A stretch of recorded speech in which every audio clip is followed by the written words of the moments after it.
Do we remember her? Do we remember her? We're gonna hook it up. Because that direct...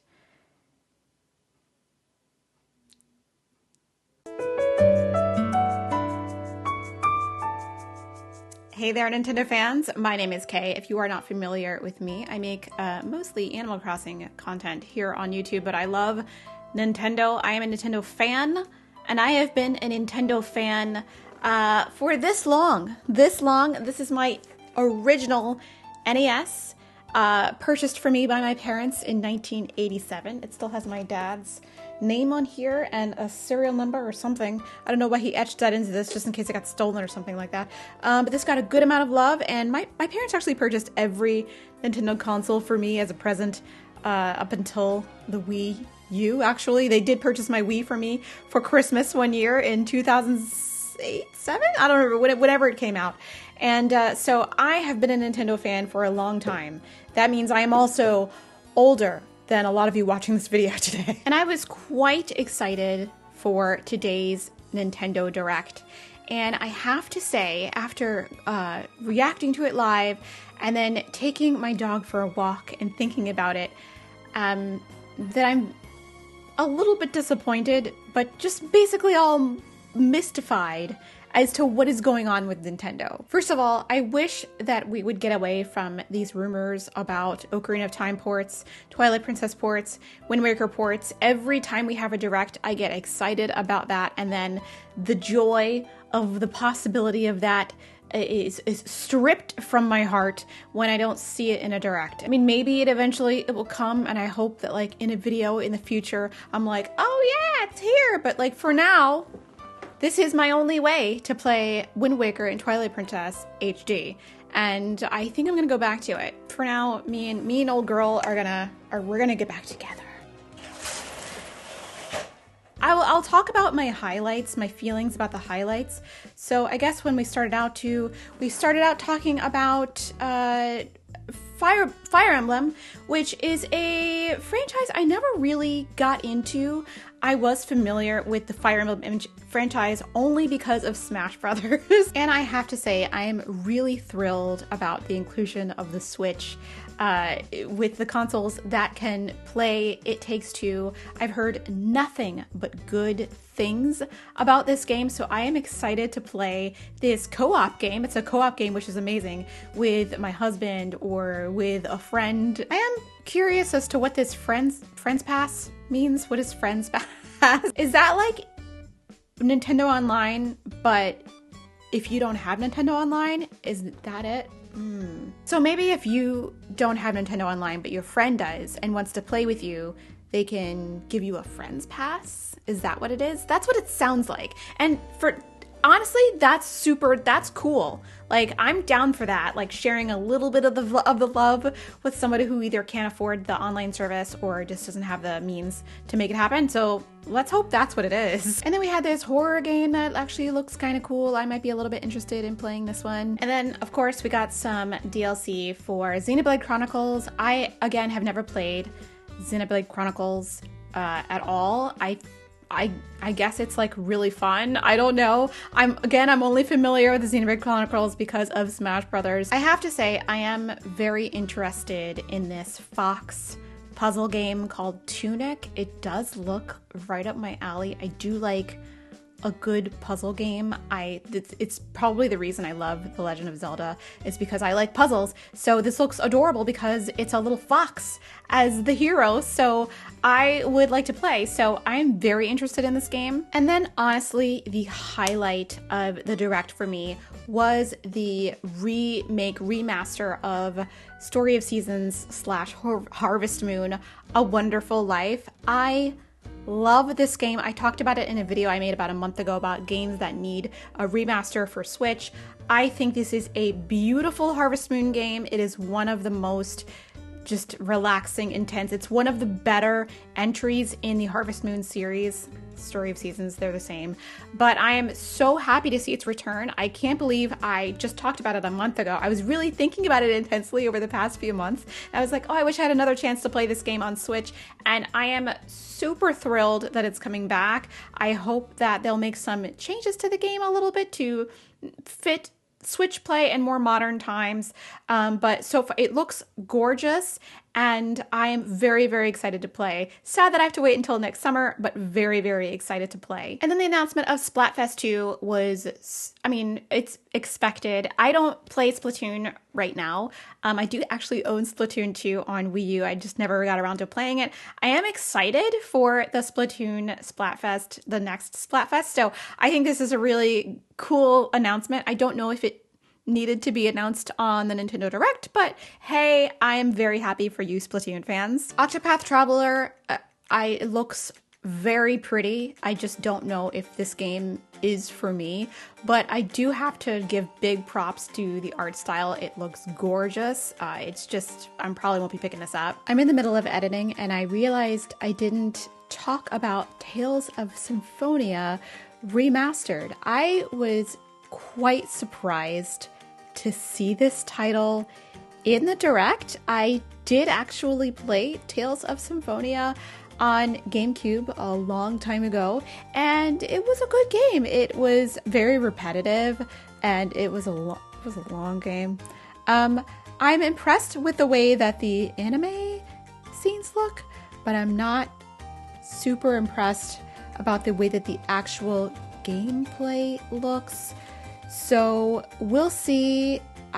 I don't know. This Fae Farm game looks intriguing. I don't know about it because I have mixed feelings about farming sims that are also trying to be dungeon crawlers, RPGs, and like life sims. So I feel like most games can only do one thing really well, and I feel like Rune Factory kind of owns this, I don't know, genre, but the fairy aspect to it is kind of fun. I don't know. We'll see how it does when the game is released. It does look, I'm very intrigued by it, so we'll see. I do think it's weird that we're getting Rune Factory 3 remastered sort of for the Switch instead of this game, which is Rune Factory Frontier. You can't see it because it's going to be keyed out because of the green screen,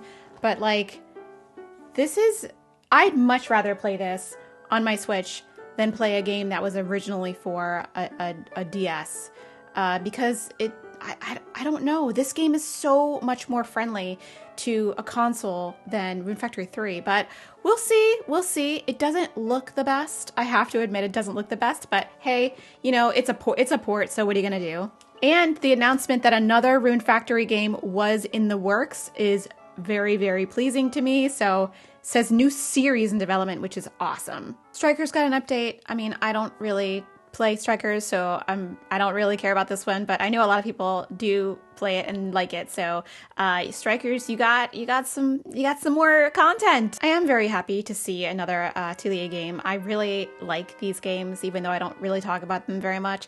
They're kind of just a fun little thing to get lost in, and they all typically like look really good, and this game looks pretty good. So I am excited to sink my teeth into this one. It looks really fun. I can't believe they're finally releasing golf in Wii Sports, Switch Sports, but they need a little more time, so we're not getting it in fall like they promised. We're getting it in winter holiday, so that means December, November, something like that. So that's a little disappointing, but at least it's coming. That survival golf looks crazy. I was happy to see Miyamoto. I love when he comes on screen because you know something great is going to happen when he comes on screen. I was super flabbergasted and surprised when they spent so much time talking about Pikmin Bloom, a mobile game that has been out for a year, I think, at this point.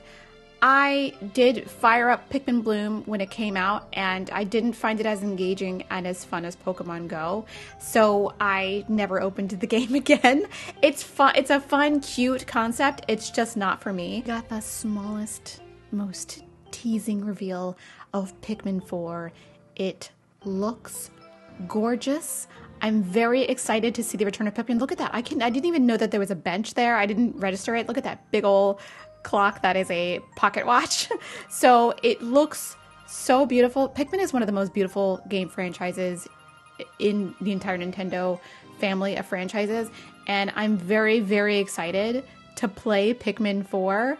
I've played every Pikmin game that ever came out, except for the ones that came out for, I think there was one that came out for DS. I did not touch that, but because who needs a 2D platformer? Anyway, I'm very excited about the ability to play like low down at your Pikmin's level. That's really cool, and I want this shirt, so there's that. And then there was a bunch of stuff that I really didn't get so excited about. I am still excited about Harvestella. I know a lot of people that hype fell off, but I'm still kind of excited about it. Bayonetta 3 is finally coming out after all this time. It looks pretty good, to be honest, so I might be picking this up. This game I'm intrigued by. This is a Danganronpa style sort of seems like Ace Attorney, like mystery game. I don't know. I want to check it out. I think it'd be really fun. We're getting a Resident Evil a game, but only available through Cloud Play, which is always a red flag for me. Cloud Play is sketchy at best, and I found that cloud technology was not a good experience on Switch, so I will be passing this one up. We're getting an update to Fall Guys, which is incredible, finally, and we're getting a random Kirby remake, which cool, but we got like 2 whole Kirby games this year. Do we need another? I don't know. I mean, Kirby fans really are getting fed. I mean, good on you. If you love Kirby, you are living it up right now. But here's what I wanted to see. I wanted to see some Breath of the Wild 2 news. Now we know it's called Tears of the Kingdom. And it looks beautiful. Here I am looking at it for a second time. I haven't gotten a chance to like stop every frame and look. I don't really know what that monster is, or if it's a goddess or god or something. That looks pretty cool there. Oh, that's Zelda right there. That's cool. Okay. And there's Zelda again. She is touching hands with, she's doing like that with somebody. And there's Link. That's like regular Link. He's got a cool shield and he's jumping. I haven't done the whole like analyze every frame thing for this, but this looks amazing. I loved Breath of the Wild. I am a hardcore Zelda fan, especially of the 3D Zeldas. I am so looking forward to this game. We all have been looking forward to this game since Breath of the Wild came out. It's running off the same engine of Breath of the Wild, which I'm having a hard time with how much it's been delayed, but I guess we're getting it in May 2023. And then that was it. That was the whole of the Direct. As somebody who's been playing Nintendo games for most of their life, I think there was like a 4 or 5 year gap where I didn't play as much, but I have been playing pretty consistently since I was like 11 years old. I am confused about where the company is going with their main IPs. We're talking about Metroid, Kirby. Well, Kirby, they're just pumping out Kirby games. Kid Icarus is another IP that seems to have been forgotten. And I don't think that we've seen a real new solid IP from Nintendo in a long time. And it does make me wonder why they are so stingy with some of their legacy content.